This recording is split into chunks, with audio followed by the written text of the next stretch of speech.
नमस्कार साथियों, जी फायर के कुछ लेटेस्ट अपडेटेड इंफॉर्मेशन में आइए जानते हैं। पिछले वीडियो में हमने आपको बताया था कि कैसे भारत ने बांग्लादेश की बिजली सप्लाई काटने के लिए प्लान तैयार कर ली है, लेकिन अब ऐसा लग रहा है कि बांग्लादेश को भारतीय अस्पतालों में इलाज कराने में भी काफी मुश्किल आने वाली है। अभी एक सप्ताह भी नहीं बीता है और भारत ने बांग्लादेश की सारी गर्मी उतार दी है। बांग्लादेश को 1 लाख करोड़ से ज्यादा का नुकसान हो चुका है, लेकिन इसी बीच सीएम योगी ने एक बड़ा धमाका कर दिया है और उनके बयान से यह सवाल उठने लगे हैं कि क्या बांग्लादेश फिर से भारत में शामिल होने वाला है। इसके साथ ही लाल किले से पीएम मोदी ने अमेरिका और बांग्लादेश को बहुत बड़ी चेतावनी दी है। सब कुछ जानेंगे विस्तार से, लेकिन आगे बढ़ने से पहले आप सभी के लाइक और कमेंट के लिए शुक्रिया। इस वीडियो के लिए एम करते हैं 8,000 लाइक्स। बांग्लादेश जिस प्रकार हिंदुओं पर हमले कर रहा है और भारत से जुड़े सभी इतिहास को मिटाने की कोशिश कर रहा है, उसे देखते हुए भारत के अंदर जबरदस्त आक्रोश देखा जा रहा है, जिसे लेकर कई बड़े डेवलपमेंट सामने आ रहे हैं।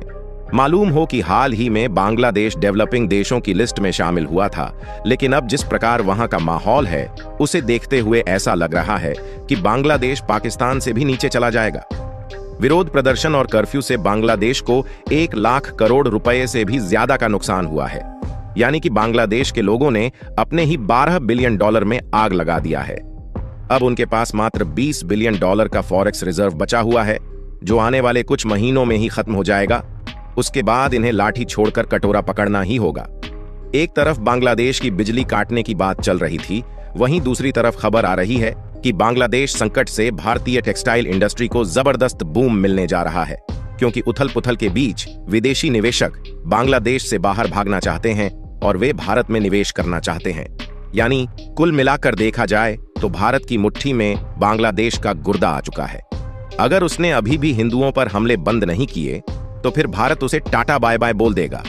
हिंसा के कारण दुनिया भर में कपड़ा उद्योग के लिए प्रसिद्ध बांग्लादेश को बड़ा झटका लग चुका है, क्योंकि यूरोप, अमेरिका में हो रहे उसके निर्यात ठप पड़ गए हैं, कमाई हो नहीं रही और खर्च बढ़ता जा रहा है। वहां हिंसा का असर अभी आगे भी होगा, क्योंकि अस्थिरता से विदेशी निवेशकों के कदम भी पीछे खींच सकते हैं, जो आगे भी महंगाई से राहत नहीं लेने देंगे। इस वक्त बांग्लादेश में महंगाई पिछले 13 साल की सबसे उच्चतम स्तर पर है। बेरोजगारी चरम सीमा पर है। वहां के युवा खाली हाथ में डंडा लेकर बैठे हैं, जिसके कारण अभी बार बार दंगा भड़क सकता है। आप सभी जानते हैं कि मालदीव के काफी लोग सस्ता इलाज कराने भारत में आते थे, लेकिन जैसे ही भारत ने मालदीव को झटका दिया, ठीक है, वैसे ही उसके मरीजों को दूर दूर जाकर महंगे में इलाज कराने पड़ते थे। तब जाकर मौजू की अक्ल ठिकाने लगी और आज वह भारत के सामने घुटने टेक चुका है। आज उसके पास देश चलाने को लेकर 1 महीने का भी बैंक बैलेंस नहीं बचा। मजबूरी में आकर उसने भारत को 28 आइसलैंड देने को तैयार हो गया है। मालदीव की तरह ही भारत में हर साल बांग्लादेश से भी हजारों लोग इलाज कराने आते हैं। हाल ही में आई एक रिपोर्ट में कहा गया है कि बांग्लादेश में सामाजिक और राजनीतिक अस्थिरता के कारण भारत में चिकित्सा पर्यटन प्रभावित हुआ है।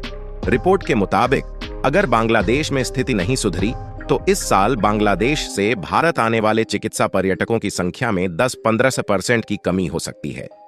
रिपोर्ट में यह भी बताया गया है कि बांग्लादेश चिकित्सा पर्यटन में प्रमुख भूमिका निभाता है और भारत के कुल चिकित्सा पर्यटन में बांग्लादेश का योगदान 50-60% है। वैसे तो इस चिकित्सा पर्यटन में दोनों देशों को फायदा होता है, लेकिन सबसे ज्यादा फायदा बांग्लादेश को होता है, क्योंकि इसके मरीज बेहद सस्ते रेट पर बिल्कुल अपने बगल के देश में आकर इलाज करा लेते हैं। एक तरह से देखा जाए तो बांग्लादेश दाना, दवा और पानी सब कुछ के लिए भारत पर निर्भर है। आपको बता दें कि चिकित्सा पर्यटन तब होता है जब लोग अपने देश से बाहर जाकर इलाज कराते हैं। इसमें लोग आमतौर पर उन देशों में जाते हैं जहां उनकी चिकित्सा लागत कम होती है या जहां विशेष चिकित्सा सेवाएं उपलब्ध होती हैं, जिनका वे अपने देश में लाभ नहीं उठा सकते। बांग्लादेश से आने वाले मरीजों की संख्या में गिरावट का असर भारत के चिकित्सा पर्यटन क्षेत्र पर पड़ सकता है, लेकिन भारत को मरीजों की कोई कमी नहीं है, क्योंकि भारत में 160 से ज्यादा देशों के मरीज इलाज कराने के लिए आते हैं। जबकि वहीं अगर भारत ने बांग्लादेश के लिए अपने अस्पताल बंद कर दिए तो फिर बांग्लादेश में लाशों के ढेर लग जाएंगे। इसलिए बांग्लादेश को चाहिए कि वह कायदे से रहे और भारत के सम्मान में लगे जितने भी मूर्तियों को तोड़े हैं उसे जल्द से जल्द पुनर्स्थापित करें। भारत ने बांग्लादेश के मरीजों के लिए चिकित्सा व्यवस्था बेहद आसान करके रखा हुआ है ताकि पड़ोसी देश को कोई दिक्कत ना हो। मरीजों के समस्या का समाधान करने के लिए जून 2024 में बांग्लादेश की प्रधानमंत्री शेख हसीना के भारत दौरे के दौरान पीएम मोदी ने बांग्लादेश से आने वाले मरीजों के लिए ई मेडिकल वीजा की शुरुआत की थी। इस खबर से बांग्लादेश के मरीजों में जबरदस्त खुशी का माहौल था। लेकिन एक रिपोर्ट के अनुसार हिंसा के बाद बांग्लादेश में मौजूदा समस्याओं के कारण मरीजों की यात्रा रद्द या स्थगित हो रही है। इसका मतलब यह भी हो सकता है कि भारत ने बांग्लादेश पर हंटर चलाया हो और फिलहाल इलाज कराने पर रोक लगा दिया हो। ऐसा हम इसलिए कह रहे हैं क्योंकि कुछ समय पहले ही भारत ने बांग्लादेश का वीजा एक्सेप्ट करना कैंसिल कर दिया था। देखिए, भारत सरकार की ओर से 166 देशों के नागरिकों के लिए ई मेडिकल वीजा सुविधा का विस्तार करने की योजना है, जिससे चिकित्सा पर्यटन को बढ़ावा मिलने की संभावना है। विशेष रूप से मेट्रो शहरों के अस्पतालों को इससे फायदा होगा क्योंकि वे अंतर्राष्ट्रीय मरीजों के प्रमुख लाभार्थी हैं। आप सभी को जानकर गर्व होगी कि भारत चिकित्सा पर्यटन के लिए विश्व के शीर्ष 10 देशों में शामिल है और बांग्लादेश, मिडिल ईस्ट, अफ्रीका और दक्षिण एशिया के देशों से यहां भारी मात्रा में मरीज आते हैं। बांग्लादेश में उथल पुथल के कारण भारत को भी प्रॉब्लम झेलनी पड़ेगी। बांग्लादेश भारत का 8वां सबसे बड़ा निर्यात बाजार है और पिछले साल भारत ने वहां 11 अरब डॉलर का निर्यात किया था। कॉटन, मशीनरी और फूड सप्लाई के लिए बांग्लादेश काफी हद तक भारत पर निर्भर है। अगर भारत ने इस मुश्किल घड़ी में मुंह मोड़ लिया तो 2 दिन में ही तहस नहस हो जाएगा पूरा बांग्लादेश। दुनिया के कई देशों में मंदी के कारण भारत को विदेश व्यापार घाटे की नई चुनौतियों का सामना करना पड़ रहा है। इसलिए भारत ने अभी तक बांग्लादेश के खिलाफ कोई बड़ा व्यापारिक प्रतिबंध नहीं लगाया है। लेकिन भारत के अंदर कई हाई लेवल मीटिंग चल रही है जो बांग्लादेश को झटका देने के लिए ड्राफ्ट तैयार कर रहे हैं। आइए अब जान लेते हैं कि मुख्यमंत्री योगी के किस बयान से हड़कंप मच गया है।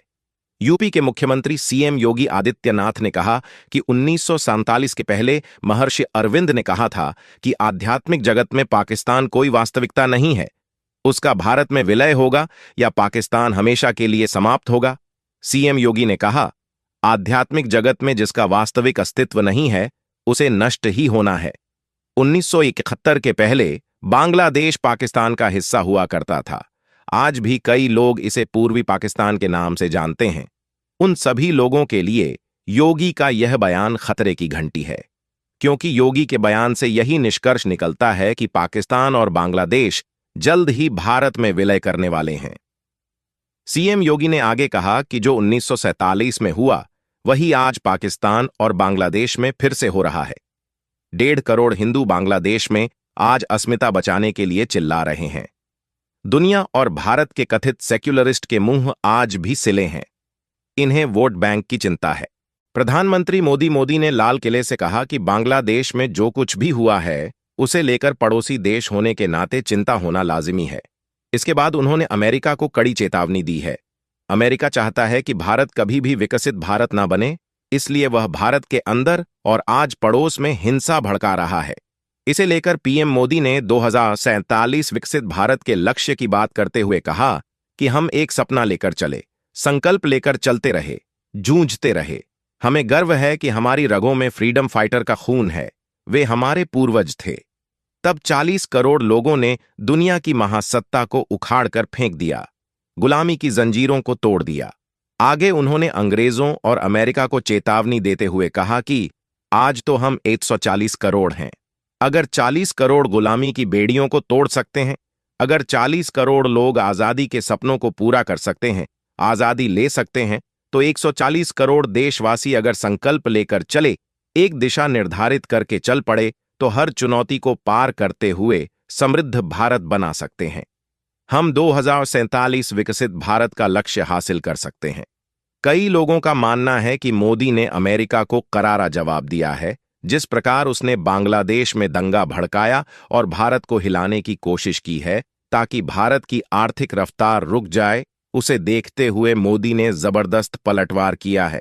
इस वीडियो में फिलहाल इतना ही। आप देख रहे थे जी फायर। कल फिर मिलेंगे। धन्यवाद।